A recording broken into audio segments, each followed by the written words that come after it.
விரும்பும் காரியம் வேண்டுமா? நேசிக்கிற நல்ல தகப்பனே, உமக்கு நன்றி செலுத்துகிறோம். இயேசு சுவாமி, இந்த வேளையிலும் தகப்பனே, யார் விரும்புகிற காரியம் கிடைக்கும் என்பதை பற்றி நாங்கள் தியானிப்பதற்கு நீங்கள் கிருபை செய்யுங்கப்பா. தகப்பனே, வேதத்தின் வெளிச்சத்தை எங்களுக்கு காண்பித்து தாங்க சுவாமி. நன்றி ஏசப்பா. உங்கள் வார்த்தைகள் தகப்பனே ஊனையும் கணுக்களையும் பிரிக்கத்தக்கதான வார்த்தைகள் அப்பா, ஜீவனுள்ள வார்த்தைகள். அந்த வார்த்தைகளை தியானிப்பதற்கு நீங்கள் கிருபை செய்ய வழி நடத்துங்க. இயேசுவின் மூலமே ஜெபிக்கிறோம் நல்ல பிதாவே, ஆமேன். வேத புத்தகமாகிய தேன்கூட்டிலிருந்து ஒழுகும் தெளிதேனின் சில துளிகள். பிரியமானவர்களே, வேதம் சொல்கிறது, நீதிமொழிகள் 10ஆம் அதிகாரம் 24ஆம் வசனம், துன்மார்க்கன் பயப்படும் காரியம் அவனுக்கு வந்து நேரிடும், நீதிமான் விரும்புகிற காரியம் அவனுக்கு கொடுக்கப்படும் என்று. ஆம், இந்த வேதத்தின் பின்பகுதியை நாம் சற்று நேரம் தியானிப்போம். நீதிமான் விரும்பும் காரியம் அவனுக்கு கொடுக்கப்படும். யாரால் கொடுக்கப்படும் என்றால், அது கர்த்தரால் கொடுக்கப்படும். கர்த்தரால் கொடுக்கப்படும் காரியம் கர்த்தரிடத்தில் வர வேண்டுமானால் நீதிமானாய் இருக்க வேண்டும் என்று வேதம் சொல்கிறது. ஆம், நீதிமான் விரும்புகிற காரியம் மட்டும் அவனுக்கு கர்த்தரால் கொடுக்கப்படும். நீதிமானுக்குரிய அடையாளங்கள் என்ன என்பதை வேதத்திலிருந்து பார்ப்போம். எசேக்கியேல் 18ஆம் அதிகாரம் 6ஆம் வசனத்திலிருந்து இப்படியாக சொல்லப்படுகிறது, மலைகளின் மேல் சாப்பிடாமலும் இஸ்ரவேல் வம்சத்தாரின் நரகலான விக்கிரகங்களுக்கு நேராக தன் கண்களை ஏறெடுக்காமலும் தன் அயலானுடைய மனைவியை தீட்டுப்படுத்தாமலும் தூர ஸ்திரியோடே சேராமலும் ஒருவனையும் ஒடுக்காமலும் கொள்ளையிடாமலும் இருந்து கடன் வாங்கினவனுக்கு அடைமானத்தை திரும்ப கொடுத்து தன் அப்பத்தை பசித்தவனுக்கு பங்கிட்டு வஸ்திரமில்லாதவனுக்கு வஸ்திரம் தரிப்பித்து, 8ஆம் வசனம், வட்டிக்கு கொடாமலும் பொலிசை வாங்காமலும் அநியாயத்துக்கு தன் கையை விலக்கி மனிதருக்குள்ள வழக்கை உண்மையாய் தீர்த்து, 9ஆம் வசனம், என் கட்டளைகளின்படி நடந்து என் நியாயங்களை கைக்கொண்டு உண்மையாய் இருப்பானாகில் அவனே நீதிமான், அவன் பிழைக்கவே பிழைப்பான் என்று கர்த்தராகிய ஆண்டவர் சொல்லுகிறார். பிரியமானவர்களே, ஒரு மனிதனோ ஒரு மனுஷியோ நீதிமானாய் இருக்க வேண்டுமானால் எவற்றையெல்லாம் செய்ய வேண்டும் என்று வேதம் கற்றுக் கொடுக்கிறது. எதையெல்லாம் விலக்க வேண்டும், எதையெல்லாம் செய்ய வேண்டும் என்று வேதம் அழகாக நமக்கு கற்றுத்தருகிறது. மலைகளின் மேல் சாப்பிடாமலும், மலைகளின் மேல் சாப்பிடாமலும் என்று சொல்லும் பொழுது, மலைகளில் விக்கிரகங்களை வைத்து, அதாவது பிசாசுக்கு பலி செலுத்துகிறார்களில்தான் நிறைய விக்கிரகங்களுக்கு நிறைய காரியங்கள் நடைபெறுகிறது. எனவே தான் வேதம் சொல்லுகிற மலைகளின் மேல் சாப்பிடாமலும். ஆம், அந்த விக்கிரகங்கள் வைத்து வணங்குகிற அந்த மலைகளின் மேல் சாப்பிடாமலும் இஸ்ரவேல் வம்சத்தாரின் நரகலான விக்கிரகங்களுக்கு நேராக தன் கண்களை ஏறெடுக்காமலும். பிரியமானவர்களே, இஸ்ரவேல் வம்சத்தார்களுக்கு ஆண்டவர் கற்றுக் கொடுத்தது, மேலே வானத்திலும் கீழே பூமியிலும் எனக்கு ஒப்பான எந்த சுரூபத்தை ஆகிலும் வழிபடவும் நமஸ்கரிக்கவும் சேவிக்கவும் வேண்டாம் என்பதுதான் ஆண்டவர் கொடுத்த முதல் கட்டளை. ஆனால் இஸ்ரவேல் வம்சத்தாரோ கானான் தேசத்துக்குள் போன பிறகு அங்குள்ள கானானியர்கள், ஏத்தியர்கள், எபூசியர்கள், எமோரியர்கள், இப்படியாக நிறைய ஜாதியார் அவங்க வணங்கி வந்த எல்லா பாகால்களையும் எல்லா நரகலான விக்கிரகங்களையும் சேவிக்க ஆரம்பித்தார்கள். அதனால்தான் ஆண்டவர் சொல்கிறார், இஸ்ரவேல் வம்சத்தாரின் நரகலான விக்கிரகங்களுக்கு நேராக தன் கண்களை ஏறெடுக்காமலும் என்று. தன் அயலானுடைய மனைவி தீட்டுப்படுத்தாமலும். ஆம் பிரியமானவர்களே, ஒருவருக்கு மனைவியாக கொடுத்த அந்நிய ஸ்திரியை இச்சிக்காமலும் அவளை தீட்டுப்படுத்தாமலும் தூர ஸ்திரியோடே சேராமலும் இருக்க வேண்டும் என்று வேதம் கற்றுத்தருகிறது. ஒருவனையும் ஒடுக்காமலும். ஆம், மனிதருக்கு மனிதர் ஒருவரையொருவர் ஒடுக்குகிறார்கள், ஒருவரையொருவர் மிதிக்கிறார்கள், ஒருவரையொருவர் நெருக்குகிறார்கள், ஒருவரையொருவர் மட்டம் தட்டுகிறார்கள், ஒருவரையொருவர் எவ்வளவு அவ்வளவு கெடுக்கிறார்கள். ஆம், வேதம் சொல்லுக ஒருவனையும் ஒடுக்காமலும் கொள்ளையிடாமலும் இருந்து. ஆம், மனிதர்களை ஒடுக்கி மனிதர்களுக்குரிய ஆஸ்திகளை ஐஸ்வர்யங்களை கொள்ளையிடக்கூடாது என்று வேதம் கற்றுத்தருகிறது. கடன் வாங்கினவனுக்கு அடைமானத்தை திரும்ப கொடுக்க வேண்டும் என்று ஆண்டவர் சொல்கிறார். ஆம், சில பேர் கஷ்டத்தின் நிமித்தம், வறுமையின் நிமித்தம் ஏதோ ஒரு பொருளை அடைமானமாக வைத்து பணம் வாங்குவார்கள். ஆண்டவர் சொல்கிறார், கடன் வாங்கினவனுக்கு அடைமானத்தை திரும்ப கொடுத்து என்று. ஆம் பிரியமானவர்களே, ஒருவருடைய நிலத்தையோ ஏதோ ஒன்றையோ அடைமானமாக ஈடாக வாங்கிவிட்டு சில பேருக்கு அதை திருப்பி கொடுக்க மனதில்லாமல் அதை சொந்தமாக்கி கொள்ள வேண்டும் என்று நிறைய பேர் பிரயாசப்படுகிறார்கள். ஆனால் ஆண்டவர் அந்த காரியங்களை வெறுக்கிறார். கடன் வாங்கினவனுக்கு அவன் கடன் வாங்கினவனிடத்தில் என்ன அடைமானம் வாங்கப்பட்டதோ அதை திருப்பி கொடுக்க வேண்டும் என்று ஆண்டவர் சொல்கிறார். தன் அப்பத்தை பசியுள்ளவனுக்கு பங்கிட்டு கொடுக்க வேண்டுமாம். ஆம், பசியுள்ளவங்களுக்கு அப்பத்தை பங்கிட்டு கொடுக்க வேண்டும் என்று சொல்கிறார். பசியுள்ளவர்களுக்கு கொடுக்கும் பொழுது ஆண்டவர் சொல்கிறார், நான் பசியாய் இருந்து எனக்கு போஜனம் கொடுத்தீர்கள் என்று சொல்கிறார். வஸ்திரம் இல்லாதவனுக்கு வஸ்திரம் தரிப்பித்து. ஆம், வஸ்திரம் இல்லாமல் எத்தனையோ பேர் கஷ்டப்படுகிறார்கள். ஆம், அவர்களுக்கெல்லாம் தரித்து கொள்ளும்படிக்கு வஸ்திரத்தை கொடுக்க வேண்டும் என்று வேதம் சொல்கிறது. அது கர்த்தருக்கே நாம் செய்கிற காரியமாய் இருக்கிறது. வட்டிக்கு கொடாமலும். ஆம் பிரியமானவர்களே, வட்டிக்கு கொடுக்கக்கூடாது என்று ஆண்டவர் சொல்கிறார். வட்டிக்கு கொடுக்காதபடிக்கு ஒருவருக்கு உதவி செய்ய வேண்டுமானால் வட்டி இல்லாதபடிக்கு அவங்களுக்கு கொடுத்து உதவும் பொழுது அதில் ஆண்டவர் பிரியப்படுகிறார். வட்டிக்கு கொடுக்கக்கூடாது என்று ஆண்டவர் நமக்கு நிபந்தனை விதிக்கிறார். அடுத்து பார்த்தோமானால் பொலிசை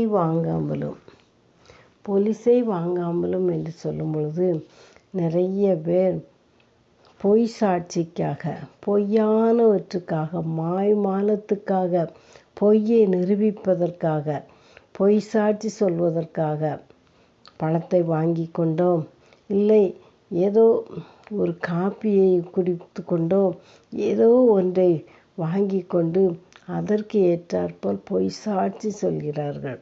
பார்க்காததை பார்த்ததாகவும் நடக்காததை நடந்ததாகவும் சொல்லி பொய் சாட்சி சொல்கிறார்கள். ஆம், வேதம் சொல்கிறது, பொய் சாட்சி சொல்லாதிருப்பாயாக என்று வேதம் சொல்கிறது. பொய் சாட்சி சொல்லவே கூடாது. ஏனெனில் நாம் செய்கிற ஒவ்வொரு காரியத்தையும் ஆண்டவர் கவனித்து பார்த்து கொண்டே இருக்கிறார். அவருடைய கண்கள் பூமி எங்கும் சுற்றி உலாவுகிற கண்கள். அவருடைய இமைகள் மனிதர்களாகிய நம்மை சோதித்து அறிகிறது என்று வேதம் சொல்கிறது. ஆம், அவருடைய கண்களுக்கு மறைவானது ஒன்றுமே இல்லை. நாம் செய்கிற ஒவ்வொரு காரியத்தையும் அவர் பார்த்து கொண்டே தான் இருக்கிறார். நாம் பொலிசை வாங்குவதை அவர் காண்கிற தேவனாய் இருக்கிறார். நாம் பொலிசை வாங்காதபடிக்கு நாம் ஒருவருக்கு ஒரு உதவி செய்ய வேண்டுமானால் நாம் அதை தாராளமாக செய்ய வேண்டும். இன்னும் பார்த்தோமானால் சில பேருக்கு படிப்பு நிமித்தம் நல்ல சம்பளத்தில் வேலை செய்து கொண்டு ஒரு கையெழுத்து போடுவதற்கு பணம் வாங்குகிறார்கள். அதெல்லாம் போலீஸை. ஆம், ஆண்டவர் சம்பளத்தை தருகிறார். சம்பளத்துக்கு மேலாக எது வாங்கினாலும் அது போலீஸை என்று வேதம் சொல்கிறது. டிப்ஸ் வாங்குவது தவறு. நாம் போலீஸை வாங்காதபடிக்கு தன்னை காத்து கொள்ள வேண்டும். அநியாயத்துக்கு தன் கையை விலக்கி, அநியாயம் செய்யாதபடிக்கு தங்கள் கைகளை விலக்கி கொள்ள வேண்டும் என்று வேதம் சொல்கிறது. இந்த அநியாயத்துக்காக என்னென்னலாமோ சொல்கிறார்கள். அடிக்கிறார்கள், பழிக்கிறார்கள், நிந்திக்கிறார்கள், இன்னும் கொலைவரி கூட செய்கிறார்கள். அநியாயத்துக்காக என்ன வேண்டுமானாலும் செய்ய துடிக்கிறார்கள். ஆனால் வேதம் சொல்லுகிறது, அநியாயத்துக்கு தங்கள் கைகளை விலக்கி அவர்களுக்குள்ள வழக்கை உண்மையாய் தீர்க்க வேண்டும் என்று வேதம் சொல்கிறது. இன்று 2 பேருக்கு ஏதோ பிரச்சனை என்றால் அதில் உண்மையாய் நாம் தீர்க்கும் பொழுது அது ஆண்டவருக்கு பிரியமுள்ள காரியமாய் தருகிறது. ஆனால் இன்றோ அப்படியல்ல. 2 பேருக்கு வழக்கு உண்டானால் அதில் ஒரு சைடு, அதாவது யார் மெஜாரிட்டியாக இருக்கிறார்கள், பணபலம் இருக்கிறதோ அவங்களுக்கு இன்னைக்கு சப்போர்ட் பண்ணுகிறார்கள். 2 பேருக்கு வழக்கு உண்டானால் நம்மால் முடிந்தால் உண்மையாய் வழக்கு தீர்க்க வேண்டும். அப்படி இல்லாவிட்டால் அதில் தலையிடவே கூடாது. நாம் செய்கிற காரியம் நமக்கே திரும்ப கிடைக்கும். உண்மையாய் வழக்கை நியாயம் தீர்க்க வேண்டும். அப்படி செய்யும் பொழுது அது ஆண்டவருக்கே நாம் செய்கிற காரியமாய் இருக்கிறது.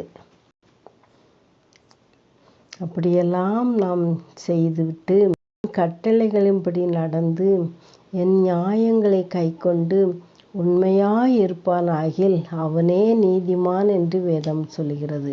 அவருடைய கட்டளைகளின்படி நடந்து மேற்சொன்ன எல்லா காரியங்களையும் நாம் விட வேண்டியதை விட்டு செய்ய வேண்டியதை செய்து அவருடைய கட்டளைகளின்படி நடந்து, அவருடைய கட்டளைகள் என்று சொல்லும் பொழுது 2 கட்டளைகளை கொடுத்திருக்கிறார். நேசி, உன்னை நேசிப்பது போல் பிறனை நேசி. 2 கட்டளைகள் தான். நாம் அவரை நேசிக்க வேண்டும். அடுத்தாற்போல் நம் ஒவ்வொருவரும் தன்னை எப்படி நேசிக்கிறோமோ அதே போல் பிறனை நேசிக்க வேண்டும் என்கிற கட்டளைகளின்படி நாம் நடந்து அவருடைய நியாயங்களை கைக்கொண்டு, அவருடைய நியாயங்கள் கைக்கொண்டு உண்மையாய் இருப்பானாகில் அவனே நீதிமான், அவன் பிழைக்கவே பிழைப்பான் என்று கர்த்தராகிய ஆண்டவர் சொல்கிறார். எல்லாவற்றையும் நாம் செய்து என்கிற அங்கீகாரத்தை, ஒரு அந்தஸ்தை நாம் பெற்றுக்கொள்ள வேண்டுமானால் இவ்வளவு காரியங்களையும் நாம் என்ன செய்ய வேண்டும்? செய்ய வேண்டும். அப்படி செய்து நாம் இருக்கும் பொழுது நாமே நீதிமான். அந்த நீதிமானைத்தான் ஆண்டவராகிய இயேசு கிறிஸ்து நியாய தீர்ப்பு நாளிலே தன்னுடைய வலது பக்கத்தில் இருக்கிறவர்களை பார்த்து சொல்கிறார், நீதிமான்களே நீங்கள் வா என்று அவங்களை குறிப்பிட்டு சொல்கிறார். நீதிமான்கள் தான் அவருடைய வலது பாரிசத்தில் நிற்க முடியும். நாம் நீதிமானாய் இருந்து ஒரு காரியத்தை நாம் விரும்பினோமானால் நாம் விரும்புகிற காரியம் அவனுக்கு கொடுக்கப்படும் என்று வேதம் சொல்கிறது. நீதிமானாய் இருக்கிறவர்களுக்கு அவர்கள் விரும்புகிற காரியம் கர்த்தரால் கொடுக்கப்படும். நீதிமானாய் இருக்கும் பொழுது அவனுக்காக பிதாவின் வலது பார்சத்தில் இருந்து ஆண்டவராகிய இயேசு கிறிஸ்து பரிந்து பேசி இந்த பூலோகத்தில் அவனுக்கு எந்த காரியம் விருப்பம், எந்த காரியத்தில் விருப்பமாய் இருக்கிறானோ, எந்த காரியம் அவனுக்கு தேவையாய் இருக்கிறதோ, எந்த காரியம் கொடுக்கப்பட வேண்டுமோ அது கர்த்தரால் கொடுக்கப்படும் என்று வேதம் சொல்கிறது. நீதிமான் பிழைக்கவே பிழைப்பான் என்று சொல்கிறார். அவன் இந்த பூலோகத்திலும் பிழைக்கவே பிழைப்பான். எவ்வளவு அவசியமானது, அது எவ்வளவு முக்கியமானது. அவன் பிழைக்கும்படிக்கு ஆண்டவர் பிழைக்கவே பிழைப்பான் என்று சொல்கிறார். நீதிமொழிகள் சங்கீதம் 112 6 சொல்கிறது, நீதிமான் நித்திய கீர்த்தியுள்ளவன் என்று. ஆம் பிரியமானவர்களே, நீதிமான் தான் நித்திய கீர்த்தியுள்ளவன். கீர்த்தி என்றால் புகழ்ச்சி, புகழ். ஆம், அவன் நித்தியம் வரைக்கும் அதாவது நித்தியமாகவும் இந்த பூலோகத்திலும் அவனுக்கு கீர்த்தி, நித்தியத்திலும் அவனுக்கு கீர்த்தி. அவன் நித்திய கீர்த்தி உள்ளவன். ஆம், நீதிமானாய் இருந்தால்தான் அவன் விரும்புகிற காரியம் கொடுக்கப்படும். அடுத்தாற்போல் அவன் நித்தியம் வரைக்கும், அதாவது பூலோகத்திலும் நித்தியத்திலும் அவன் கீர்த்தி பெற்றவனாய் இருப்பான். ஆம், இதற்கெல்லாம் ஒரே ஒரு காரியம் என்னவென்றால், ஒவ்வொரு மனிதனும் ஒவ்வொரு மனுஷியும் நீதிமானாய் ஜீவிக்க வேண்டும். நாம் வேதத்தில் பார்த்தபடி நீதிமானாய் ஜீவிக்கும் பொழுது கர்த்தர் பிரியமாய் இருக்கிறார். அவன் இந்த உலகத்தில் பிழைக்கவும் செய்கிறார். அவனுக்கு விரும்புகிற காரியத்தை கொடுத்து அவனை கனப்படுத்துகிறார், மேன்மைப்படுத்துகிறார், உயர்த்துகிறார், கீர்த்தியை புகழ்ச்சியாய் வைத்திருக்கிறார். ஆமென். ஜெபம். எங்களை நேசிக்கிற நல்ல தகப்பனே, உமக்கு நன்றி செலுத்துகிறோம். ஆமாப்பா, நாங்கள் நீதிமான் விரும்புகிற காரியம் அவனுக்கு கர்த்தரால் கொடுக்கப்படும் என்பதை பற்றியும், அந்த நீதிமானுக்குரிய அடையாளங்கள், நீதிமான் எதையெல்லாம் செய்ய வேண்டும், எதையெல்லாம் செய்யாமல் இருக்கும் பொழுது நீதிமான் என்கிற வரிசையில் வர முடியும், நீதிமானாய் விளங்க முடியும் என்பதை நாங்கள் பார்த்தோம். அப்பா தகப்பனே, நாங்களும் இந்த பூலோகத்தில் நீதிமானாய் ஜீவிக்க வேண்டும் சுவாமி.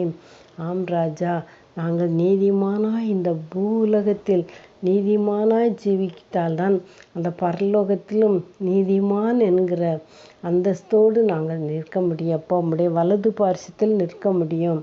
நாங்கள் நீதிமானாய் ஜீவிக்க நீதிமான் என்னென்ன செய்ய வேண்டும், எதையெல்லாம் விட்டுவிட வேண்டும், எப்படியெல்லாம் இருக்க வேண்டும் என்பதை எசேக்கியேல் 18 6, 7, 8, 9 பார்த்தது போல நாங்கள் ஒவ்வொரு நாட்டிலும் எங்கள் ஜீவியத்தை நடத்த எங்கள் கிருபை செய்யும் அப்பா. எங்கள் கண்களை திறந்தருளும் சுவாமி.